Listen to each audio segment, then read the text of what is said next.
आहाना का सफ़र। तो बच्चों, जहाँ खुशियाँ होती हैं वहाँ गम भी होते हैं, हंसी के साथ रोना भी होता है और अच्छाई के साथ बुराई भी होती है। इसी तरह आहाना की दुनिया का एक दुश्मन भी था। जी हाँ, बेहद ताकत का लालची आफत गुरु। आफत गुरु की नगरी अंधेरे और जादू से भरी हुई थी। ये एक पुरस्कार जगह थी जहाँ आफत गुरु हमेशा चोगे में ढका रहता था, जिससे वो और भी डरावना लगता था।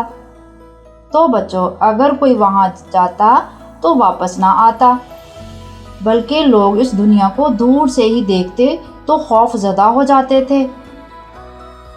उसे पसंद ना था कि तिजारत के बहाने तमाम जादुई दुनिया में इत्तेहाद हो जाए और सब मिलजुल कर रहें। इसके पीछे भी एक कहानी थी।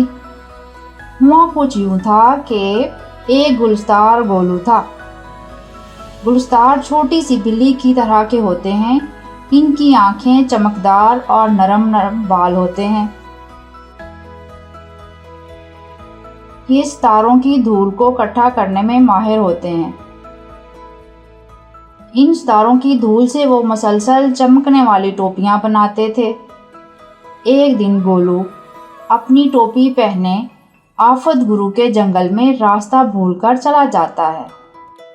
आफत गुरु को किसी का उसके जंगल में आना पसंद ना था, ना ही रोशनी जो गोलू की टोपी से निकल रही होती है। आफत गुरु दरख्तों के पीछे अंधेरे में गोलू को देख रहा होता है। फिर वो एकदम से सामने आकर मंत्र पढ़ता है। आफत गुरु हो जा शुरू, डराने वाला जादू बुरु बुरु। आफत गुरु हो जा शुरू, डराने वाला जादू बुरु बुरु।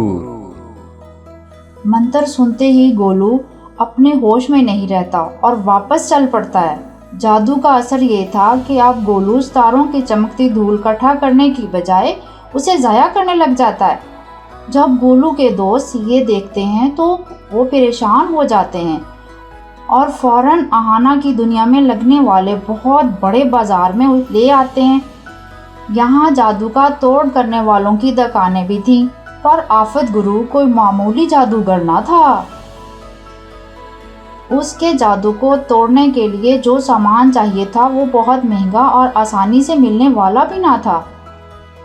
गोलू के दोस्त बहुत परेशान हुए, पर वहाँ के रहने वालों ने इन्हें शाहान आहाना के सरदार बाप के पास जाने का मशवरा दिया।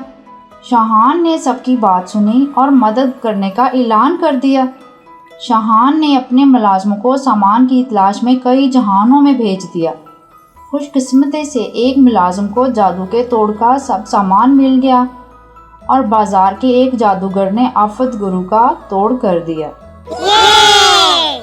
अब गोलू बिल्कुल ठीक हो गया और उसने सबको बताया कि वो कैसे रास्ता भटककर आफत गुरु के जंगल में पहुंच गया था।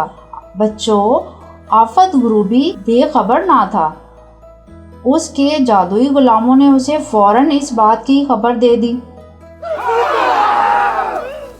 आफत गुरु को बहुत गुस्सा आया और यूं आफत गुरु की आहाना और उसकी दुनिया से दुश्मनी हो गई। अगर आपको ये कहानी पसंद आई है तो सब्सक्राइब करना ना भूलें और दोस्तों को भी शेयर करें।